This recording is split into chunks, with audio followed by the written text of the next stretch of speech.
Well, just hearing you saying come up the steps, Johnny, this is maybe the first time you've enjoyed a visit to the Quins. First win here since 2006. Happy?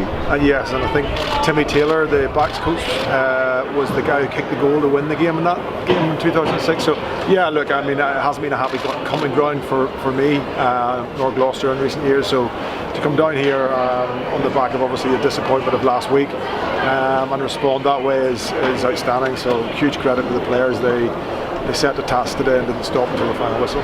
Now listen, some people are never quite happy. A bonus point win on the road here at Quins. I've got to get the elephant out of the room first of all. To the defensive coach, you've got to be disappointed with letting that try again. Well, I think the players themselves were pretty disappointed because they had talked with about 15 minutes to go to finish the game strongly and try and keep them to 0. So yeah, like I mean, being serious, I mean, I'm just delighted that they worked so hard today, both sides of the ball. It was probably as balanced a display as we've had. I thought when we had the ball in hand, we were pretty devastating. Arguably had another couple of opportunities that we could have taken, and then without the ball, there were times when we were under pressure, and you're going to be with playing a team of the quality of the Quins, you're going to be under pressure, but at times we scrambled well, at times we were well in control defensively, and so a very, very pleasing result and performance overall. In attack today, it just looked so slick, so sharp. It was very impressive to watch from the sidelines. I mean, from a coaching point of view, there are some big pluses in that. Yeah, look, I think our execution and our accuracy today with the ball was as good as it's been for a consistently throughout the game.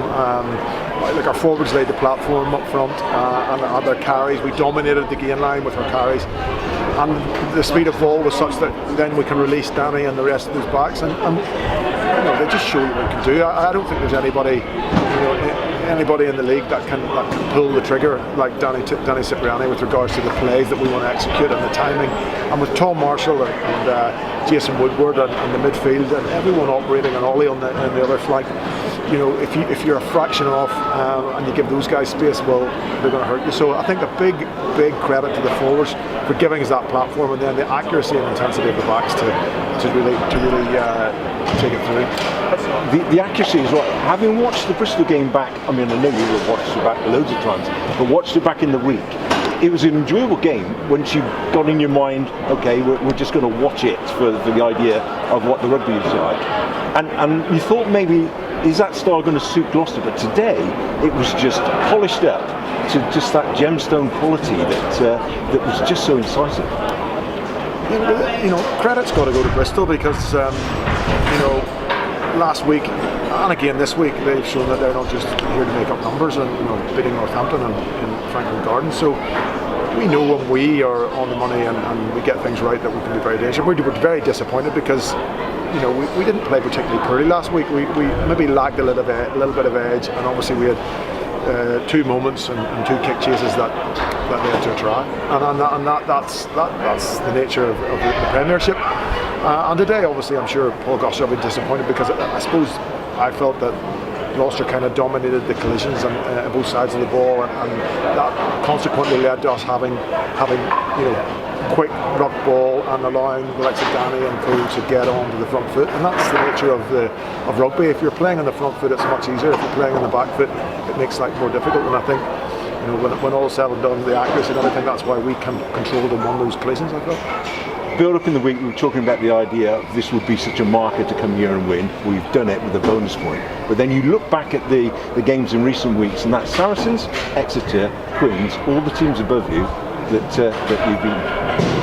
Yeah, and if you'd have said to us, if we'd have won 3 out of 4 of those games, you'd have been, bit your hand off really. And obviously,